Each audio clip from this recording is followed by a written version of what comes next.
Hello, Assalamu alaikum. I am your presenter and host Muhammad Iqbal, and you are watching my YouTube channel Q and Q.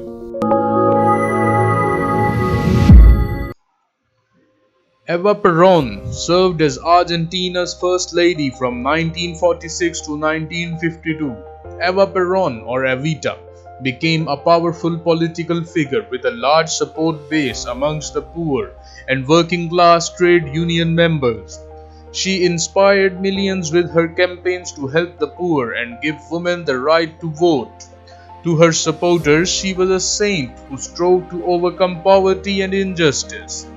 To her detractors in the nation, military and bourgeoisies, she was a controversial figure at the heart of Argentinian politics. I have one thing that counts, and that is in my heart. It burns in my soil. It aches in my flesh, and it ignites my nerves.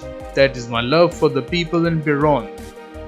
Eva Peron was born in rural poverty in a town called Los TLODOS. She was the illegitimate daughter of a failed landowner. After 15, she left her rural home to go to Buenos Aires, where she hoped to pursue her theatrical career. Aided by her natural beauty, she gained work in the theater. In Buenos Aires, she also began campaigning for women to be given the vote and to deal with the widespread poverty endemic in Argentina. She caught the eye of a prominent politician, Juan Domingo Perón, and in 1945 they were married, and 6 months later she became the President Perón's first lady. As the president's wife, she took a high profile in campaigning for issues such as women's rights and for improvement of the shirtless, i.e. the very poor. The nation's government has just handed me the bill that grants us our civil rights. I am receiving it before you, certain that I am accepting this on behalf of all Argentinian women, and I can feel my hands tremble with joy as they grasp the laurel proclaiming victory. Her high-profile beauty and concern for the poor galvanized the nation.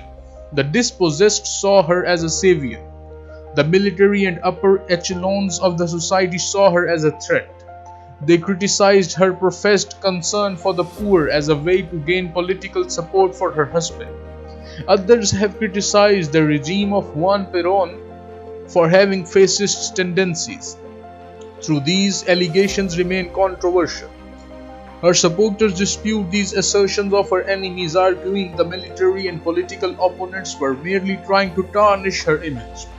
In 1952, she was given the title of spiritual chief of the nation. 6 months later, in 1952, she died tragically young from cancer. In 1955, when Juan Perón was overthrown by a military coup, they took her body and had it interned in a Milanese grave under the name of nun. They feared her legacy would provide a point of opposition to the military regime. In 1973, Juan Perón returned to the Argentina to begin a third term as president after the military regime was overthrown. Eva Perón's body was returned in November 1974. The story of her life was made into the hit musical EVITA, and Andrew Lloyd Webber and Tim Rice. In 1995, Madonna starred as EVITA in the movie version of the musical. Eva Peron remains the important symbol of emancipation, especially for women in Latin America.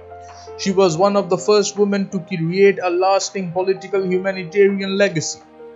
Cristina Fernandez, the first female elected president of Argentina, claims that women for her generation owe a debt to Eva for her example of passion and combativeness.